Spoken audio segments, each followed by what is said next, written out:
In this video, I will show you how you can hide apps on your Samsung Galaxy A37 or the A57. Now, if you want to hide your apps from the home screen or from the app drawer, first of all, just go to Settings. Now under Settings, just scroll down and tap on Home Screen. Under the home screen settings, just scroll down.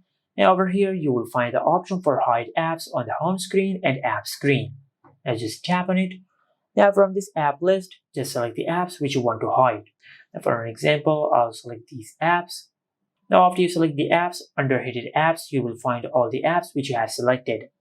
Now just tap on done to save. Now if you go to your home screen or if you open the app drawer, the selected apps will be hidden from the home screen and from the app screen, just like that. Now to unhide the hidden apps on your Samsung phone, just go back to settings. Now under settings, just tap on home screen, and from here just tap on hidden apps on home screen and app screen. Now just tap on the minus icon on the apps which you want to unhide. Then tap on done. Now if you go to your home screen and if you open the app drawer, over here you will find the apps which you have unhidden. And this is it. Make sure to like, comment and subscribe. Thank you for watching.